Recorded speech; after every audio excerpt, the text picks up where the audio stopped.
أعوذ بالله من الشيطان الرجيم. بسم الله الرحمن الرحيم. الحمد لله الذي خلق الإنسان وعلمه البيان، وأشكره شكرا من طلب المزيد من الملك الديان.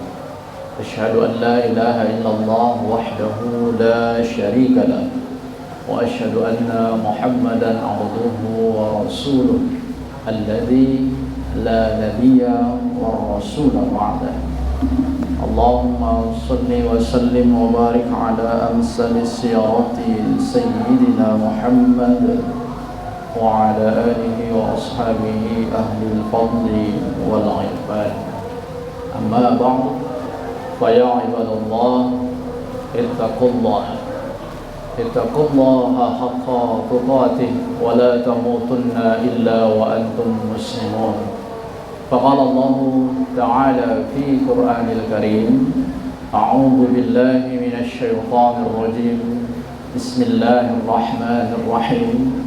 وما محمد إلا رسول قد خلت من قبله الرسل أفإن مات أو قتل انقلبتم على أعقابكم ومن ينقلب على عقبيه فلن يضر الله شيئا وسيجزي الله الشاكرين. صدق الله العظيم وصدق رسول النبي الكريم ونحن على ذلك من الشاهدين والشاكرين والحمد لله رب العالمين. Hadirin sidang jamaah Jumat rahimakumullah. Pertama dan yang paling utama tentu mari sama-sama kita mengucapkan puji serta syukur kita kehadirat Allah Subhanahu wa taala, karena berkat nikmat dan rahmatnya hari ini Allah masih gerakkan hati kita, ringankan langkah kaki kita untuk melaksanakan fardhu Jumat. Selawat serta salam senantiasa kita haturkan kepada junjungan kita Nabi besar Muhammad sallallahu alaihi wasallam, Nabi yang telah membawa kita dahulu di zaman jahiliyah, zaman kebodohan, menuju zaman yang terang benderang seperti saat ini karena disinari oleh cahaya Islam. Hadirin sidang jamaah Jumat rahimakumullah. Mungkin besok atau banyak juga masyarakat Indonesia yang melaksanakannya tidak pada waktu yang ditentukan, kita akan memperingati Maulid Nabi Muhammad SAW. Terlepas dari apakah ada masyarakat kita yang melaksanakannya maupun tidak melaksanakannya, namun yang menjadi titik tolaknya adalah bahwa mari sama-sama kita ingat bahwa Nabi kita Muhammad SAW merupakan suri tauladan yang mulia, seperti yang dikatakan Allah di dalam Al-Quran: laqad kana lakum fi rasulillahi uswatun hasanah.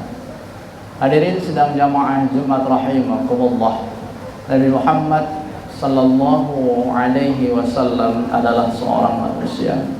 Saat ini kita sudah ditinggalkan oleh Nabi sejak ribuan tahun. Setelah kita ditinggalkan Nabi wafat seperti orang yang tidak punya arah tujuan.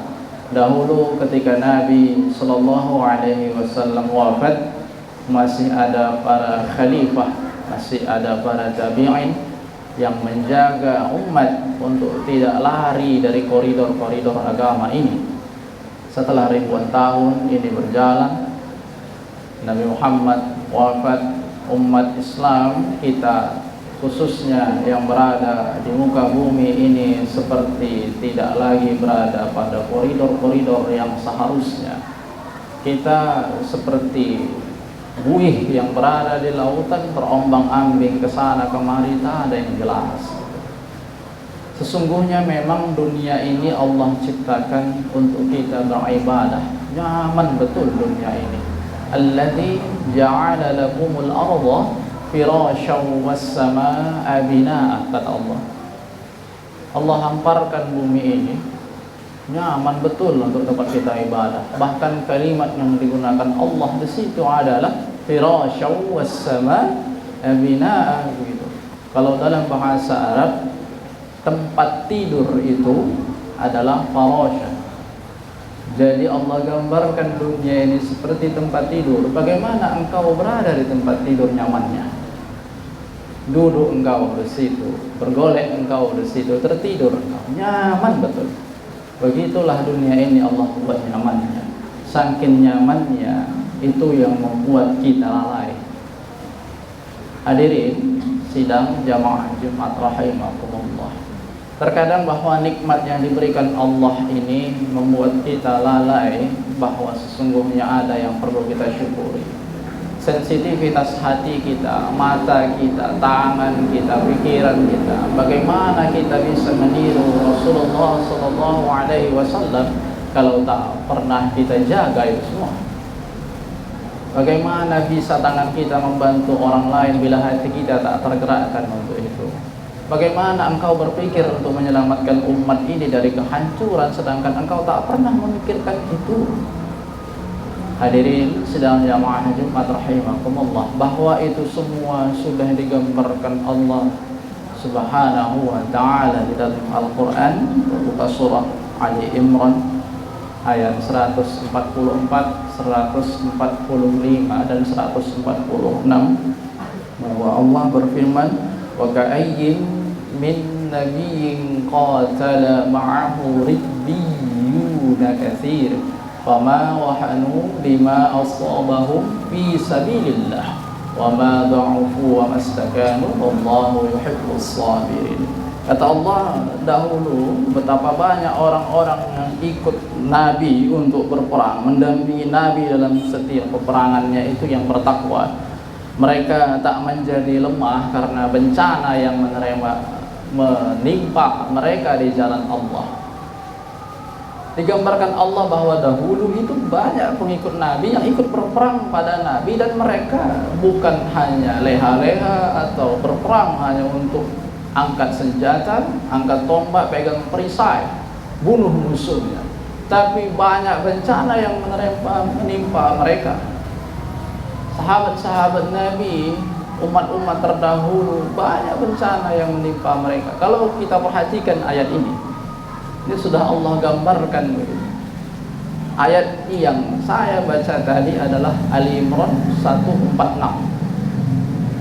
Di Ali Imran 145 Allah katakan bahwa wa ma kana li nafsin an tamuta illa bi iznillahi kitaban muajjalah. Kata Allah, tak akan mungkin orang ini mati, tak akan mungkin kita itu meninggal bila belum waktunya. Lihat bagaimana indahnya Allah menggambarkan ini. Yang 144 Allah katakan, wa ma Muhammadun illa rasul qad khalat min qablihi rusul. Nabi itu manusia dan Nabi juga meninggal. Lalu setelah Nabi meninggal, apakah engkau akan goyang dengan bencana yang menimpa engkau? Lalu ketika Nabi telah meninggal, apakah engkau akan khawatir dengan itu? Padahal engkau juga akan mati. Maka secara tersirat Allah katakan bahwa engkau tak akan mati sebelum aku izinkan. Maka jangan pernah khawatir engkau lari dari koridor Allah ini. Walaupun Nabi sudah tiada, tapi jangan pernah engkau lari dari koridor ini. Engkau sudah diarahkan oleh Nabi. Maka di awal khutbah tadi kita katakan bahwa Nabi Muhammad SAW berselawat kita pada beliau karena beliau telah membawa kita dahulu dari zaman jahiliyah, zaman kebodohan menuju zaman yang terang benderang disinari oleh cahaya Islam.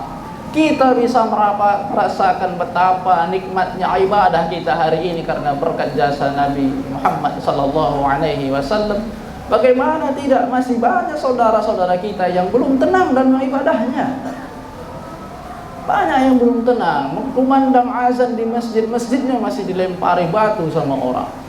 Masih banyak. Kita lihat itu, bahkan di Sumatera Utara itu masih terjadi. Hadirin sidang jamaah Jumat rahimakumullah, Tapi intinya adalah bahwa mari sama-sama kita bersyukur. Mulailah dari hal-hal yang paling kecil dan jangan pernah hakimi saudara-saudara kita yang mungkin amalnya tak sebaik engkau.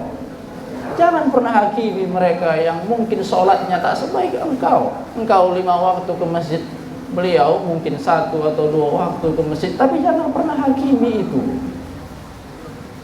Tugas kita adalah mengajaknya kepada kebaikan. Kuntum khaira ummatin ukhrijat linnas ta'muruna bil ma'ruf tanhauna 'anil munkar. Bahkan Rasulullah sallallahu alaihi wasallam dahulu pun diutus pertama kali adalah untuk menyempurnakan akhlak. Ketika manusia sudah baik, ketika kita sudah baik, ada kita lihat mungkin tetangga teman kita yang sudah mulai mengarah kepada hal-hal yang berbuat baik, berbau-bau, berwangi-wangi kebaikan, maka dukung dia, jangan pernah intimidasi dia, apalagi mengecilkannya. Ada saudara mungkin yang datang ke masjid dengan pakaian yang kurang pantas mungkin, dengan baju yang kurang pantas mungkin, lalu dengan terang-terangan engkau tanya kepadanya, tumben sholat.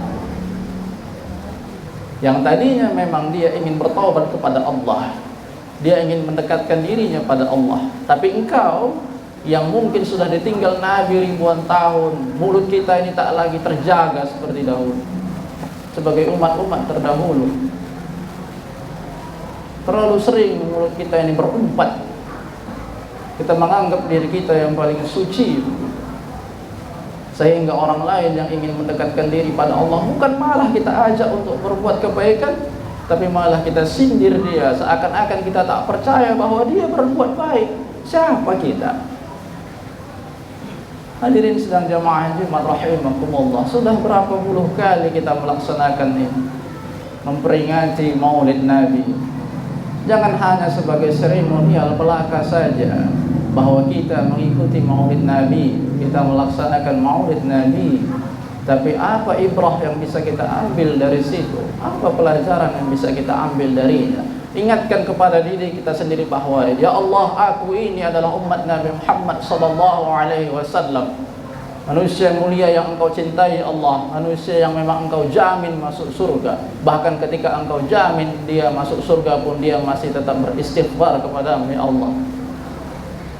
Lalu kita, bukankah seharusnya kita, siapa bos kita, kita terikut dengannya? Bos kita baik, bos kita dermawan, bos kita baik hatinya, ramah tamah, santun suaranya, bicaranya. Bukankah kita terikut dengan itu? Lalu bagaimana dengan Nabi kita yang luar biasa akhlak mulianya? Hadirin sedang jamaah Jumat rahimakumullah, mudah-mudahan di peringatan Maulid ini yang akan kita laksanakan nantinya dapat kita ambil ibrah, pelajaran dari situ. Sebab kita tak tahu mungkin kapan lagi Allah beri waktu kita untuk mengambil pelajaran. Walaupun kata Allah, wa ma kana li nafsin an tamuta illa bi iznillahi kitaban muajjala. Walaupun kata Allah, engkau tak akan mati, engkau belum akan meninggal selain dari izinku, selain belum dari waktunya. Tapi ingatlah bahwa kita tidak tahu kapan waktu itu akan tiba kepada diri kita. Barakallahu wa lakum fil Qur'anil azim wa nafa'ani wa iyyakum bima fihi minal ayati wa zikril hakim wa taqabbalini wa minkum tilawatahu innahu huwal ghafurur rahim.